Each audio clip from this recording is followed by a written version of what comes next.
Central Excise and Customs అందరికీ హృదయపూర్వక నమస్కారం. సమన్వయకుడు ఈ పుణ్య దంపతుల పుట్టుబడును. నేను 8వ తరగతి 9వ గారు మరియు చంద్రరెడ్డి గారి పర్యవేక్షణలో చదువుతో పాటు ఆర్ఎస్ఎస్ శాఖ క్రీడా ద్వారా ఉమ్మడి రాష్ట్ర ద్వారా అభయగా మా దేశానికి యూనివర్సిటీ స్వీకరించడం జరిగింది. జాతీయ స్థాయిలో పాల్గొన్నాను. Central excise customs all India గవర్నమెంట్స్లో 6 పర్యాయాలు ఛాంపియన్స్గా నిలిచాము. ఇన్స్పెక్టర్గా జరిగిన తొలి రోజులలో అప్పటి ఉమ్మడి ఆంధ్రప్రదేశ్ రాష్ట్ర నేటికి సంఘ విద్రోహుల చేతిలో ఇబ్బందులు పడుతూ ఆనాటి జనసంఘ్ భారతీయ జనసంఘ్ సభ్యులుగా ఈనాటి వరకు కూడా సంతోషిస్తూ మన రాష్ట్రాలలో కూడా అధికారంలోకి రావాలని ఈ సభ్యులందరూ, ఈ మొదటి తరం సభ్యులందరూ 1000 కళ్ళతో వెయిట్ చేస్తున్నారు. వారిని పూర్తిగా జనతా పార్టీని ప్రతి గ్రామమునందు బలోపేతం చేయాలని మన ప్రాంతీయులు, మన జిల్లా వాసి, మరి వారి పూర్వీకులు కూడా మేలచెరు మండలంలో ఉండి తర్వాత నల్లబండగూడెం, మరి నిజంగా వారు ఏబీపీలో పనిచేసి ఆర్ఎస్ఎస్లో పనిచేసి మన రాష్ట్ర అధ్యక్షులు ఉన్నారు. మన పార్టీలనే అది సాధ్యమవుతుంది.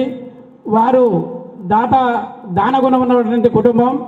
మరి మన హుజూర్నగర్ విజయలక్ష్మి థియేటర్ కూడా వారి అమ్మమ్మ గారు ఆ స్థలం ఇవ్వడం జరిగింది. వారికి నిజంగా సార్ మా నియోజకవర్గం వచ్చినందుకు ప్రత్యేకంగా ధన్యవాదాలు తెలిపి వారిని మాట్లాడవలసిందిగా సవినయంగా మనవి చేస్తా ఉన్నాం. సంబంధాలు ఉన్నటువంటి ఒక పెద్దలకు, మీడియా మిత్రులకు,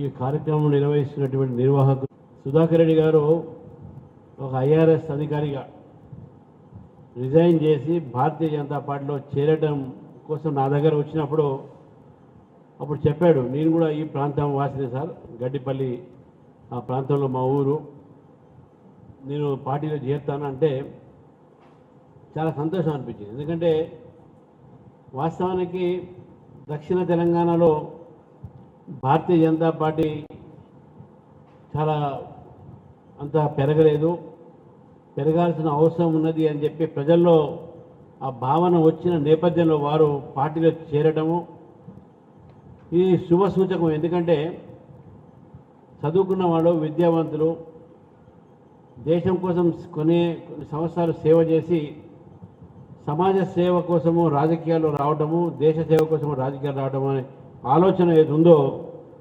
సుధాకర్ రెడ్డి గారి నిర్ణయాన్ని నేను స్వాగతించి ఆ రోజు పార్టీలో చేర్పించడం జరిగింది. మరి ఆ రోజు జిల్లా అధ్యక్షురాలు చెల్ల శ్రీలతారెడ్డి గారు ఉన్నారు. మరి మిత్రుడు శాంతికుమార్ గారు కూడా, వారు కూడా ఇంతకుముందు చెప్పారు, ఇన్కమ్ ట్యాక్స్ ఆఫీసర్గా ఉండి రిజైన్ చేసి బీజేపీలో రావడం జరిగింది. ఇవి చూస్తూ ఉంటే మనకు స్పష్టంగా అర్థమవుతుంది ఏంటంటే విద్యావంతులు, దేశం పట్ల అవగాహన ఉన్నవాళ్ళు, దేశ సేవ చేయాలనేటువంటి ఆలోచన ఉన్నవాళ్ళు ఈరోజు భారతీయ జనతా పార్టీలో చేరుతూ ఉన్నారు. ఇది దేశానికి మంచిది, తెలంగాణ కూడా మంచిది. మరి రంగాచారి గారు నాకు చిన్నప్పటి నుంచి నాకు పరిచయం. వారు కోదాడలో వారి క్లినిక్, నేను ఎప్పుడైనా హైదరాబాద్ నుంచి ఇక్కడ వచ్చినప్పుడల్లా వారి క్లినిక్కి పోయి సంఘ కార్యక్రమంలో పాల్గొని వారితో చాలాసార్లు కలవడం, మాట్లాడడం జరిగేది. ప్రాంతంలో రాష్ట్ర స్వయం సేవక సంఘంలో పెద్దవారు, వారు అనేక బాధ్యతలతో ఈరోజు వారు సంఘ నిర్మాణం చేశారు ఇక్కడ. ఇవన్నీ నేను ఎందుకు చెప్తున్నానంటే ఒక సమయంలో భారతీయ జనతా పార్టీ కానీ, ఆర్ఎస్ఎస్ కానీ, బీజేపీ సంబంధించిన కొన్ని ఐడియాలజికల్ అంటే సైద్ధాంతికమైన దగ్గర ఉన్న సంస్థల గురించి ఈ ప్రాంతంలో పెద్ద ప్రజలకు తెలియదు. అనంతగిరి మా అమ్మమ్మ ఊరు. ఒకసారి కోదాడ నుంచి అప్పుడు రోడ్లు లేవు సరిగ్గా. కోదాడ నుంచి అనంతగిరి పోతుంటే దారిలో ఒక గట్టు మీద నించొని నా వెంకటరామయ్య ఉన్నాడు మాకు ఇక్కడ మిత్రుడు, మెంబర్షిప్ కోసం బీజేపీ మెంబర్షిప్ కోసం పోతా ఉన్నాం. పోతే అక్కడ ఆ గట్టు దగ్గర కొంతమంది కలిసి బీజేపీ మెంబర్ చేరండి అని చెప్పి అడిగితే ఇది ఎక్కడ బీజేపీ అని చెప్పారు వారు.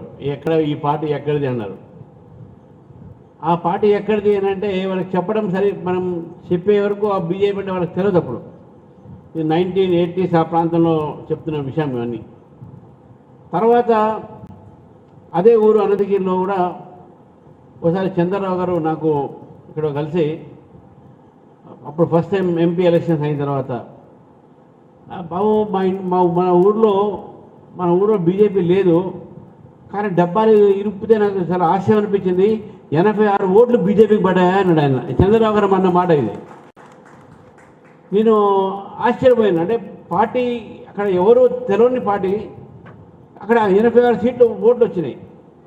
మన సైద్ రెడ్డి గారు పోటీ చేసినప్పుడు ఎంపీగా మా ఊరు నల్లబండగూడెంలో అక్కడ మన కార్యకర్త ఆయన చెప్పాడు నాకు, సార్ మన ఊళ్ళో 130 ఓట్లు వచ్చినాయి సార్ మన బీజేపీకి అని చెప్పేసి. అక్కడ ఇంతమంది ఒక్క బీజేపీ ఓటు రాకపోయేది. అంటే ఎంత మార్పు ప్రజల్లో వస్తుందో చూడండి ఒకసారి. ఈరోజు భారతీయ జనతా పార్టీ అంటే ప్రజల్లో అంత పెద్ద ఎత్తున ఈరోజు ఆదరణ దొరుకుతున్నది అంటే, మారుమూల ప్రాంతాల్లో గతంలో అక్కడ పేరు కూడా తెలవని ఒక ప్రాంతంలో ఈరోజు పెరుగుతున్నది అనే విషయాన్ని నేను స్పష్టంగా ఈరోజు చెప్తా ఉన్నాను. చాలామంది అంటారు తెలంగాణలో బీజేపీ ఇప్పుడు ఎక్కడ అన్ని చోట పెరగలే కదా అంటారు. ఇది చాలా పొరపాటైన ఆలోచన. మీరు రాజకీయ విశ్లేషకులకు, రాజకీయ కార్యకర్తలకు, రాజకీయ నాయకులకు చెప్పదలుచుకున్నాను. త్రిపుర అనే ప్రాంతంలో సిపిఎం ఒక 30 సంవత్సరాలు పరిపాలించింది. అక్కడ బీజేపీకి ఒక్క వార్డు మెంబర్ లేకుండే. కానీ ప్రజలు తలుచుకున్నారు మార్చాలని సిపిఎం అంటే. కాంగ్రెస్ కూడా ఓటేయకుండా సెకండ్ అక్కడ అదే ఉండే బీజేపీని గెలిపించారు త్రిపురలో. ఒక్కసారి కాదు 3 సార్లు గెలిపించారు త్రిపురలో బీజేపీ. ఇప్పుడు ఒకసారి ఇదే హర్యానాలో కూడా మనకు 2, 3 సీట్లు ఉంటుంది బీజేపీకి. కానీ ఒక్కసారి బీజేపీ గెలిచిన తర్వాత 3వసారి ఇప్పుడు గెలవడం జరిగింది హర్యానాలో కూడా. అంటే ఎంత మార్పు చూడండి. ఇప్పుడు ఒరిస్సాలో కూడా మనం 3వ స్థానం ఉండే, BJP first, second Congress, third మనం ఉండే. కానీ ఈరోజు మనం ఫస్ట్ వచ్చినాం, కాంగ్రెస్ థర్డ్ పోయింది. కాబట్టి రాజకీయాల్లో ఎప్పుడైనా ఏదైనా జరగవచ్చు. అటువంటి మార్పు ఈరోజు తెలంగాణలో ప్రజలు ఆలోచిస్తున్నారనే విషయాన్ని ఈరోజు మనకు స్పష్టంగా కనబడుతుంది అనే విషయాన్ని మనం గుర్తుంచుకోవాలి. కాబట్టి ఇక్కడ చెప్తా ఉన్నాను మీకు, నిరాశకు మీరు ఎప్పుడు కూడా లోను కాకండి. కొన్ని పార్టీలు ఉంటాయి, ఎందుకంటే రాజకీయం ఎక్కువ మాట్లాడకుండా కొన్ని పార్టీల విమర్శ చేయకుండా కొన్ని పార్టీలు అనుకుంటవచ్చు మీ 10 సంవత్సరాలు మనం పరిపాలించిన నెక్స్ట్ మాదే అనుకుంటారు వాళ్ళు. ఇప్పుడున్న పార్టీ ఏమనుకుంటుంది, 10 సంవత్సరాలు వాళ్ళు ఈ రాష్ట్రాన్ని దోచుకున్నారు, ఇక నెక్స్ట్ వాళ్ళకి ఎవరు ఇయర్ ఓటు నాకే వస్తుంది, 3వ పార్టీ రాలే అని అనుకుంటున్నారు. కానీ ఇద్దరు కూడా పొరపాటు పడుతున్నారు. తెలంగాణ ప్రజలు ఈసారి 3వ పార్టీకు అదే బీజేపీకు అవకాశం ఇచ్చే నిశ్చయించుకున్నారు అనేది మనకు స్పష్టంగా కనబడతా ఉంది. ఇది మార్పు. మన సంస్థలని కూడా మార్పు కోరుతాం. సమాజంలో మార్పు రావాలి, దేశంలో మార్పు రావాలి. ఆలోచన విధానంలో ఒక రాజకీయంగా అధికారం మారితే సరిపోదు, మన ఆలోచన విధానాల్లో కూడా మార్పు రావాలి. కొంతమంది మొన్న చూసాం మనం మాట్లాడితే, అరే కాశ్మీరుడు ఈ మధ్య స్వాతంత్రం అడుగుతున్నది, ఇచ్చేస్తే అయిపోతుంది కదా కూడా నాతో అన్నాడు. ఎందుకు మన గొడవ, ఇచ్చేస్తే అయిపోతుంది కదా అని కొంతమంది మేధావులు కొంతమంది ఉంటారు మన దేశంలో, అర్బన్ నక్సల్స్ మనం అంటాం. వాళ్ళు ఏంటంటే దేశం అనేది ఒక ఐక్యంగా ఉండాలి, యూనిటీ అనేది లేదు వాళ్ళకు. ఇది దేశము మన కల్చర్ అంటే మన సంస్కృతి అనేది కూడా ఇది మన సంస్కృతి కాదు అనే ఆలోచన వాళ్ళు ఉన్నారు. దక్షిణాది వేరే, ఉత్తరాది వేరే అనే ఆలోచనలో కొంతమంది ఈరోజు దేశాన్ని విడగొట్టే ప్రయత్నం చేస్తున్నారు. నేను వాళ్ళందరికీ ఒకటే చెప్పదలుచుకున్నాను, ఈ దేశం పైన అలెగ్జాండర్ వచ్చాడు 326 BCలో, ఈ దేశం పైన పరిపాలించాడు. పోతూ పోతూ సెల్యూకస్ని ఇక్కడ పెట్టిపోయాడు. 326 ఈస్ట్ కేసు ముందు, క్రైస్తవ ముందు 326 BC. దాని తర్వాత మన దేశంలో విదేశీయులు రావడం మొదలుపెట్టారు. ముఘళ్ళు వచ్చారు, పర్షియన్లు వచ్చారు, హూన్స్ వచ్చారు, స్పానిష్లు వచ్చారు, పోర్చుగీస్లు వచ్చారు. చివరికి బ్రిటిష్ వారు కూడా వచ్చి ఈ దేశాన్ని 100 సంవత్సరాల పైగా పరిపాలించారు. కానీ ఇన్ని సంవత్సరాలు పరిపాలించిన ఈ విదేశీ విదేశీ రాజులు ఈ దేశం ఒక సంస్కృతిని చెక్కు చెదరకు చేయలేకపోయారు. కాశ్మీర్ నుంచి కాశ్మీర్ దాకా, అస్సాం నుంచి అహ్మదాబాద్ దాకా భారతదేశము ఇదే హైందవ సంస్కృతితో మిగిలిపోయింది. దాన్ని మార్చలేకపోయారు. అది ఈ దేశం ఒక గొప్పతనం. ఇది ఈ దేశంలో ఉన్నటువంటి మన భూమిలో ఉన్న సంస్కృతి ఏది ఉందో, కాశ్మీర్లో మనం పాడేటటువంటి ఏదైతే విష్ణు సూత్రం అయితే ఉందో, ఇక్కడ కింద కూడా కన్యాకుమారి అది చేస్తారు. దేశమంతా కూడా రాముడిని పూజిస్తారు, దేశమని కూడా దేవి పూజ చేస్తారు. ఏ దేశంలో ఇటువంటి సంస్కృతి లేదు. అది మన దేశం. మనది ఇంత గొప్ప సంస్కృతి కాబట్టి ఇంతమంది విదేశీయులు మన పైన పరిపాలించినా కూడా భారతదేశం సంస్కృతిని వాళ్ళు ఏమి చేయలేకపోయారు. హైందవ సమాజాన్ని, హైందవత్వాన్ని, సనాతన ధర్మాన్ని ఏమి చేయలేకపోయారని చెప్పి కూడా మనం ఆలోచించాల్సిన అవసరం ఉంది. ఈరోజు ప్రపంచంలో అనేక దేశాలు ఉన్నాయి. ఈరోజు సిరియా చూసినాం, అల్జీరియా చూసినాం. అన్ని దేశాలు కూడా గతంలో దేవర్ ఆల్ నాన్ ముస్లిం నేషన్స్. కానీ ఇవి అన్నీ కూడా ముస్లిం దేశాలు 20 సంవత్సరాలు ముస్లిం దేశాలు మారినాయి. కొన్ని దేశాలు క్రిస్టియన్ దేశాలుగా మారినాయి. వాళ్ళ మతాలు, వాళ్ళ సంస్కృతి వేరే ఉండే కొన్ని సంవత్సరాల్లోనే. కానీ భారతదేశంలో అది జరగలే. అంటే భారతదేశంలో ప్రజలు ఆలోచన విధానము ఎప్పుడైనా కోసం నిలబడతాం అనేటువంటి ఆలోచన, రాజకీయాలన్నీ పక్కన పెట్టి దేశం కోసము, సమాజం కోసము, సనాతన ధర్మం కోసం నిలబడేటటువంటి ఆలోచన విధానం అవుతుందో భారతీయులకి ఉంది, కానీ వేరే వాళ్ళకి లేదు. ఏ దేశాలు ఎక్కడ లేదు. అందుకే భారతదేశము ఎంతమంది మనల్ని ఆక్రమించినా కూడా, మన మీద ఎంతమంది దాడులు చేసినా కూడా మన దేశాన్ని మన సురక్షితంగా ఉంచుకున్న విషయాన్ని గుర్తుపెట్టుకో. ఈ మధ్య కాలంలో ఈ దేశాన్ని ముక్కలుగా చేయాలి ఎట్లయినా సరే అని చెప్పి కొన్ని శక్తులు పనిచేస్తూ ఉన్నాయి. ఒకవైపు భారతదేశాన్ని దక్షిణాదిగా, ఉత్తరాదిగా తీసుకురావడం జరుగుతుంది. మరొకసారి కొంతమంది ఈ పేరు మీద, ఏదైతే యువ పేరు మీద గొడవలు చేపించి ఈరోజు సృష్టించే ప్రయత్నం చేస్తూ ఉన్నారు. మరి ఫండింగ్ ఎక్కడి నుంచి వస్తామనే కూడా ఈ మధ్య మనం ఆలోచిస్తే అమెరికా నుంచి, దుబాయ్ నుంచి, ఖట్టార్ నుంచి, ఇవన్నీ కూడా ఈరోజు మన భారతదేశాన్ని విచ్ఛిన్న చేయడానికి, భారతదేశంలో విభేదాలు సృష్టించడానికి విదేశీ శక్తులు కొంతమంది పనిచేస్తూ ఉన్నారు. గతంలో ఫోర్డ్ ఫౌండేషన్ ఉండే వాళ్ళు కేవలం భారతదేశంలో రాజకీయమైన అస్థిరత కోసము కోట్లాది రూపాయలు పంపించేవారు. ఇక్కడ సోషల్ మీడియా ద్వారా ఈరోజు తిమ్మోతి ఫౌండేషన్ ఉన్నది. అదైతే ఏంది, జార్జ్ సోరోస్ లాంటి వాటి వ్యక్తులైతే ఏంది, సోషల్ మీడియా ద్వారా భారతదేశంలో అలజడి సృష్టించడానికి ప్రయత్నం చేస్తూ ఉన్నారు. ఈ దేశానికి చాలా ప్రమాదమైన స్థితి ఉంది. కాబట్టి ఈ సమయంలో మనందరం కూడా ఒకటే ఉండాలి. మనం అందరం కూడా దేశం ఐక్యత్వాన్ని కాపాడాలంటే, ఇటువంటి శక్తులని మనము మళ్ళీ ఓడించాలంటే, మనము అంతా కూడా కలిసి భారతీయుల్ని నువ్వు విడగొట్టలేవు, భారతీయతని నువ్వు విడగొట్టలేవు, భారతదేశం ముక్కలుగా చేసేది ఎవరికి ఒక తరం కాదు అనేటువంటి సంకేతాన్ని మనం ఇవ్వాల్సిన అవసరం ఉందని చెప్పేసి కూడా ఈరోజు అటువంటి సమాజం మనం నిర్మాణం చేసుకోవాలి. మిత్రులారా, ఈరోజు చాలా అవసరం మనకు. అది చివరికి ఒక మాట చెప్తాం మీ అందరికీ. మనం చూస్తూ ఉన్నాం, మనం దగ్గర ఏదైతే ఈరోజు సంబంధించినటువంటి దాంట్లో రాజకీయంగా కొన్ని పార్టీలు ప్రయత్నం చేస్తూ ఉన్నారు. ఎలక్షన్స్లో ఓటర్ లిస్టు విషయాలు మాట్లాడుతాను, ఎస్ఐఆర్ గురించి. ఈ ఎస్ఐఆర్ అనే ప్రక్రియ ప్రతి 10 సంవత్సరాలకు 5 సంవత్సరాలు జరుగుతూనే ఉంటుంది. దాని మీద చాలా బ్రహ్మాండంగా ప్రచారం చేశారు. ఉల్టా ఇది మొత్తం ఒక పార్టీ చేస్తుంది, అధికారం కోసం చేస్తుంది అని చెప్పేసి. కానీ ఈరోజు అన్ని పార్టీలు కూడా దాంట్లో ఇన్వాల్వ్ అయి ఉన్నారు. కానీ అది చాలా ఆశ్చర్యం ఏమనిపిస్తుంది అంటే, ఈరోజు కూడా ఎంఐఎం హైదరాబాద్ నగరంలో కొంతమంది విదేశీయులు వేరే దేశం నుంచి వచ్చి ఇక్కడ శరణార్థులుగా ఉన్నారు. రోహింగ్యాలు, బంగ్లాదేశ్ ముఖ్యంగా. ఎందుకంటే వాళ్ళ దేశంలో వాళ్ళకు ఉన్నటువంటి రాజకీయ పరిస్థితి వాళ్ళని ఎలగొట్టడము, వీళ్ళు వచ్చేయడం జరిగింది.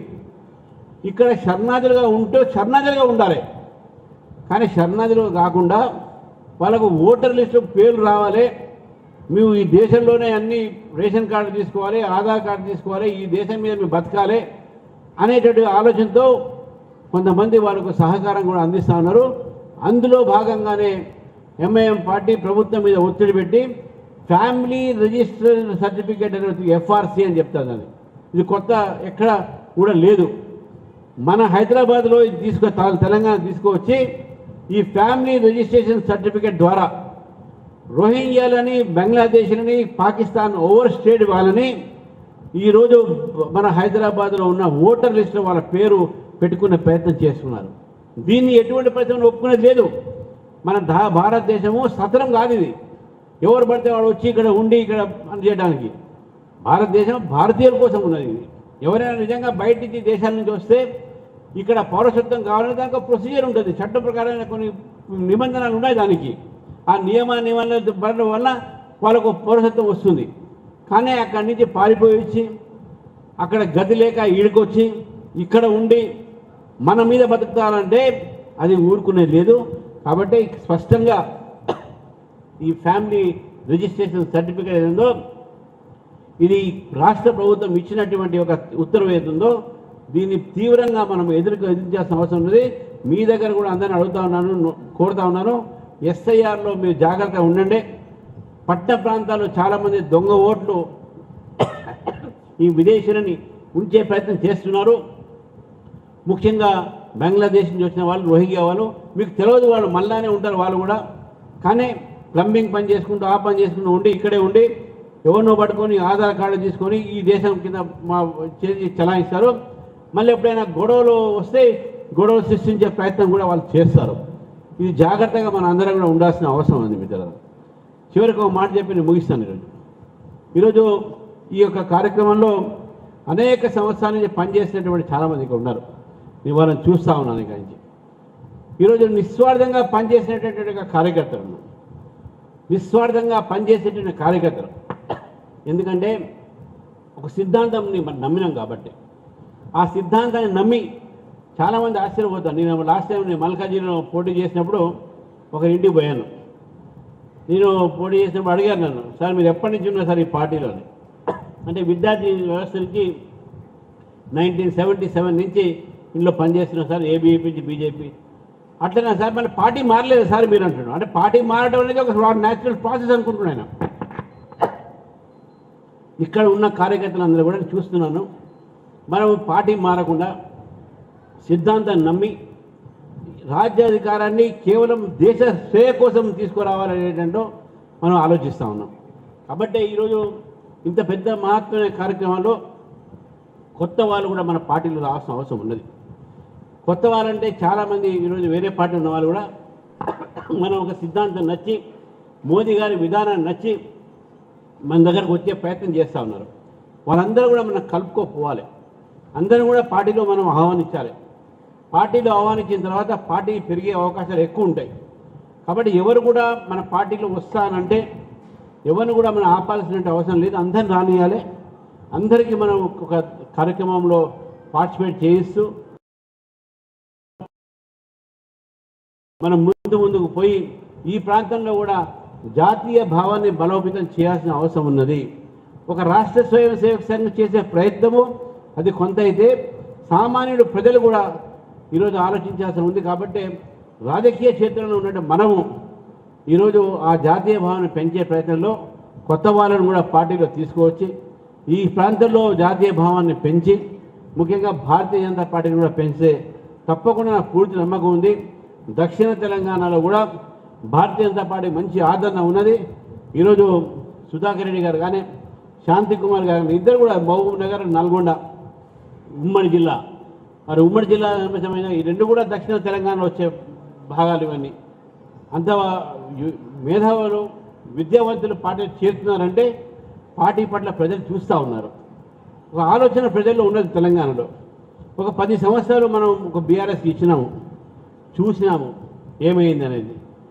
అది మార్పు కోసము 2.5 సంవత్సరాలు ఇప్పుడు అయిపోయింది, ఇంకో పార్టీకి ఇచ్చినాము, చూస్తున్నాం ఏమవుతున్నదని.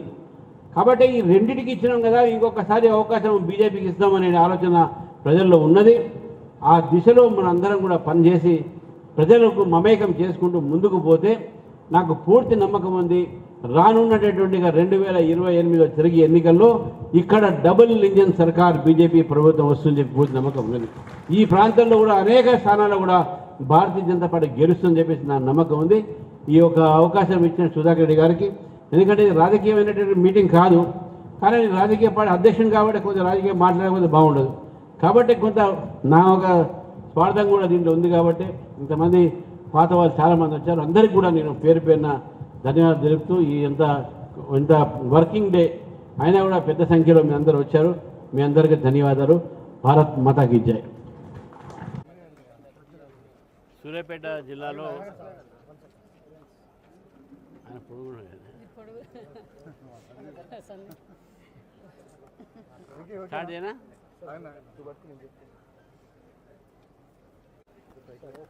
ఈరోజు సూర్యాపేట జిల్లాలో కోదాడ్ హుజూర్ నగర్ ఈ యొక్క నియోజకవర్గాలకు సంబంధించినటువంటి జనసంఘ నుంచి పనిచేసిన కార్యకర్తలకు సన్మాన కార్యక్రమం పెట్టడం జరిగింది. ఆత్మ సమ్మేళనం పేరు మీద ఆ కార్యక్రమం రావడం జరిగింది. ఈరోజు చాలా సంతోషం ఉంది. ఎందుకంటే పాత కాలం నుంచి బీజేపీలో పనిచేసినటువంటి యొక్క కార్యకర్తలు కలవటము. అయితే ఈ సందర్భంగా తెలంగాణలో కూడా మారుతున్నటువంటి రాజకీయ పరిస్థితిలో దక్షిణ తెలంగాణలో కూడా భారతీయ జనతా పార్టీకి ఆదరణ పెరుగుతున్న విషయాన్ని మనం చూస్తూ ఉన్నాం. ఈరోజు చాలామంది ఇక్కడ ఐఆర్ఎస్ ఆఫీసర్ రిజైన్ చేసి బీజేపీకి చేయడం జరిగింది. చల్లా సుధాకర్ రెడ్డి గారు, వారితో పాటు చాలామంది పార్టీలో చేయడానికి వారు సుముఖంగా ఉన్నారు. రాష్ట్రంలో పరిస్థితి ఏ విధంగా ఉందంటే, ఆ రోజు 10 సంవత్సరాలు ఈ రాష్ట్రాన్ని దోచుకున్నటువంటి ఒక పార్టీని మార్చి, సరే కొత్త పార్టీ కాంగ్రెస్ పార్టీకి ఇజ్రాయల్ కొత్త ఒక అవకాశం అని చెప్పి ప్రజలు ఆలోచించిన నేపథ్యంలో ఈ రెండు పార్టీలు కూడా ప్రజల ఒక జీవితాలతో ఇంకా చెలగాటం ఆడుతున్నటువంటి సందర్భం చూస్తూ ఉన్నాం. విద్యార్థులకు ముఖ్యంగా ఫీజు రియంబర్స్మెంట్ ఇవన్నీ లేక విద్యార్థులు రోడ్ల మీద పడి వారి జీవితాలు పాడు చేసుకునేటువంటి పరిస్థితి చూస్తూ ఉన్నాం. సర్టిఫికెట్లు ఇవ్వట్లేదు. 20 లక్షల మంది విద్యార్థులకు ఈరోజు ఈ యొక్క ప్రభుత్వం బకాయి ఇవ్వాల్సిన నేపథ్యంలో ఈ యొక్క ఎగ్జామ్స్ అయితే ఉద్యోగాల కోసం జరిగేది ఏపీపీఎస్సీ లానే అప్పుడు ఉన్నప్పుడు అప్పుడు లీకలు అయినాయి. టీజీపీఎస్సీ వచ్చినప్పుడు లీకలు అయినాయి. సంబంధించిన ఓఎంఆర్ షీట్లు ఈరోజు ఆన్సర్ బయటపడ్డాయి. ఏ విధంగా బయటకు వచ్చినాయి? ఎఫ్ఐఆర్ చేసినంత మాత్రం సరిపోదు. అంటే ఒకటో ఎగ్జామ్స్ లీక్ అవుతాయి ఒక సమయంలో ఆన్సర్స్, ఎందుకంటే 4 సంవత్సరాలు ఓఎంఆర్ రికార్డు పెట్టుకోవాల్సిన అవసరం ఉన్నది తెలంగాణ పరిషత్, ఈ ఒక ఏదైతే పబ్లిక్ సర్వీస్ కమిషన్. కానీ ఈరోజు బయటపడ్డాయి 450 ఓఎంఆర్ షీట్ల దాకా బయటికి ఎట్లా వచ్చినాయి ఇవి? ఎఫ్ఐఆర్ చేసిన మాత్రం సరిపోదు. దీని వెనక అసలైనటువంటి తెలంగాణ పబ్లిక్ సర్వీస్ కమిషన్లో జరిగేటటువంటి అవకతవకలు కానీ జరిగేటటువంటి ఒక విద్యార్థులకు నష్టం కానీ ఎందుకు జరుగుతున్నది, ఎందుకు వాళ్ళు సరిగ్గా పరీక్షలు నిర్వహించలేకపోతున్నారు అనే విషయాన్ని ఈరోజు గమనించాల్సిన అవసరం ఉన్నది. ఈ ప్రభుత్వం జాబ్ క్యాలెండర్ చెప్పింది. జాబ్ క్యాలెండర్ విషయంలో పబ్లిక్ సర్వీస్ కమిషన్కి ఏదైనా రోల్ ఉందా? వాళ్ళని ప్రయత్నం చేస్తున్నారా? అది లేదు. పబ్లిక్ సర్వీస్ కమిషన్ కేవలం విద్యార్థుల భవిష్యత్ నిర్మాణం చేసే బదులు విద్యార్థుల భవిష్యత్తుని అంధకారంలో తోసే ప్రయత్నం చేస్తూ ఉంది. కానీ వెంటనే ప్రభుత్వము పబ్లిక్ సర్వీస్ కమిషన్ని, తెలంగాణ పబ్లిక్ సర్వీస్ కమిషన్ని ప్రక్షాళన చేసి విద్యార్థులకు సమయంలో ఉద్యోగాల కోసం పరీక్షలు నిర్వహించి లీకులు కాకుండా, ఆలస్యం కాకుండా, కోర్టుకు పోయేటటువంటి ఒక అవకాశం ఇవ్వకుండా రిజల్ట్స్ అనౌన్స్ చేయాల్సిన అవసరం ఉన్నది. గ్రూప్ 1కు దాదాపు ఎగ్జామ్స్ రాసిన తర్వాత కోర్టుకు పోవటం, కోర్టులో చివాటు పట్టడం, మళ్ళీ సుప్రీంకోర్టు దాకా పోవడం, ఇవన్నీ దీనివల్ల గ్రూప్ 1 ఆఫీసర్స్కు రాష్ట్రంలో చాలా లేట్ కూడా అయిపోయింది. గత ప్రభుత్వం ఒక్కడు కూడా అపాయింట్ చేయలే. ఈ ప్రభుత్వం వల్ల 2 సంవత్సరాలు లేట్ కూడా అయింది. కాబట్టి ఇటువంటి ఒక వ్యవస్థని బాగు చేయాల్సిన అవసరం ఉన్నది. మీరు రేవంత్ రెడ్డి గారిని ఒకటే కొడతాను, మీరేదో డ్రామా చేసుకుంటూ మీరు ఏజ్ సమయంలో దాని మీద దీన్ని కాకుండా మీరు ఢిల్లీ తక్కువ పోయి హైదరాబాద్లో కొద్దిగా ఉండి ఇక్కడ ఉన్నటువంటి ఒక విద్యార్థుల భవిష్యత్తు కోసము, యువత భవిష్యత్తు కోసము ఏదైతే పని చేయాలి అది చెయ్యండి. ఏ వ్యవస్థలో పని చేయట్లేదో దాన్ని ప్రక్షాళన చేయండి. మీరు అక్కడ పోయి మల్లికార్జున ఖర్గే గారికో లేకుంటే రాహుల్ గాంధీ గారికో సోనియా గాంధీ గారికో పోయినప్పుడల్లా ఒక సూట్ కేసు పెట్టుకోవేయడము ఇది పద్ధతి కాదు. అది రాష్ట్రం ఏమైతే ఒక్కసారి ఆలోచించండి. మీరు ఈ రాష్ట్రంలో ఏ విధంగా విద్యార్థులు ఉన్నారు ఒక్కసారి ఆలోచించండి. యువత అల్లాడిపోతూ ఉన్నారు. రోడ్ల మీద రేపు వస్తారు చెప్తా ఉన్నాను మీకు. రేపు ఇదే యువత మీ ప్రభుత్వం వ్యతిరేకం పోరాడి మిమ్మల్ని దించే ప్రయత్నంలో ఇదే యువత ఉంటుందని చెప్పేసి కూడా ఈ సందర్భంగా తెలియజేస్తాం. సార్ ధర్మేంద్ర ప్రధాన్ రాజీనామా ఎట్లా చూస్తారు? అది తప్పకుండా ధర్మేంద్ర ప్రధాన్ గారు